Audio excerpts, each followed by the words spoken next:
যাব, বলেন না বলেন না? মাশাআল্লাহ। আপনি যখন বাজারে যান, বাজারে গেছেন থলে নিয়ে, মাছের বাজারে অনেকগুলো মাছওয়ালা আছে না? আলুর বাজারে অনেকগুলো আলুওয়ালা আছে না? আপনি যখন বাজারে যান, সবগুলো দোকানদার একসাথে, স্যার আসেন, চাচা আছেন, ভাই আছেন, আছেন, আমার কাছে টাটকা আছে, আমার কাছে ভালোটা আছে, আমার কাছে কিন্তু অমুক ধান আছে, অমুক চাল আছে, বলে না বলে না? তখন আপনি থলেটা নিয়ে আস্তে আস্তে বাড়ির দিকে ফেরেন, এক এক দোকানদার এক এক কথা বলে, কি করব, ঠিক না? বাড়ি চলে যান, ঠিক না? বাজার করিয়ে আসেন, তবে আন্দাজে এক দোকানে ঢুকে নিয়ে চলে আসেন নাকি?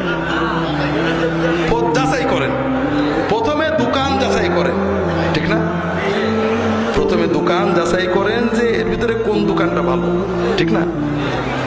ভালো দোকানটা দেখে গেলেন, দোকানদার কি করলো, বলেন যে ভাই 5 কেজি টমেটো নেবো, বড় গাবলা করে 5 কেজি পাল্লাই দিয়ে দিল, আপনি সব নিয়ে নেন। কি করেন? বেছে বেছে নেন। আপনি আলু বেছে নেন, পটল বেছে নেন, পেঁয়াজ বেছে নেন, কাঁচামরিচ বেছে নেন, টমেটো বেছে নেন, ঠিক না?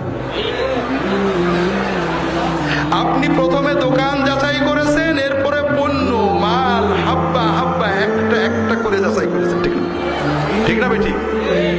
ভালো দোকানদার 12 আনা মাল ভালো দেয়, 4 আনা খারাপ কাজে ওইটা সহ নেন, ঘটে নাকি? আপনি প্রতিটি মালই যাচাই করে নেন, ঠিক না বেটি? তবে ঈমান, ইসলাম এবং জান্নাত আপনি যাচাই করেন না। আপনি বাজারে আলু যাচাই করেন, টমেটো যাচাই করেন, কাঁচা মরিচ একটা একটা করে বাছাই করে কেনেন, কিন্তু আল্লাহর জিকির করতে গেলে, আল্লাহর নামাজ পড়তে গেলে, আল্লাহর ওলি হওয়ার জন্য, আল্লাহর জান্নাতে যাওয়ার জন্য যে মালগুলো কেনেন, এটা দোকানও যাচাই করেন না, পণ্যও যাচাই করেন না। এতে বোঝা গেল আলু, পটল, কাঁচা মরিচের চেয়ে ইমানের দাম, জান্নাতের দাম আপনার কাছে বেশি। এই ইমান নিয়ে জান্নাতে যাওয়া যাবে না। ঠকবেন, কারণ যে আপনাকে জেতাতে চায় তাকে আপনি ভুল বোঝেন, আর যে আপনাকে ঠকাতে চায় তাকে আপনি জিন্দাবাদ দেন। দোকানদার পণ্য বেচা, আমার খুব ভালো জিনিস, খুব কম দামে নেব, বিনা পয়সায় দেব, তারপরেও যাচাই করেন। আপনি দুনিয়ায় যখন জমি কেনেন, ঈশ্বরদী জমি কিনবেন, 2 কাঠা জমি, 2 শতক জমি কিনবেন, ভাই জমিটা আমার, এই দেখেন 5 বছর ভোগ করছি, লোকজন সবাই জানে, আমার টাকা দেন, জমি দিয়ে দেবো, দেবেন? কি করবেন? ফটোকপি দলিল হলে হবে?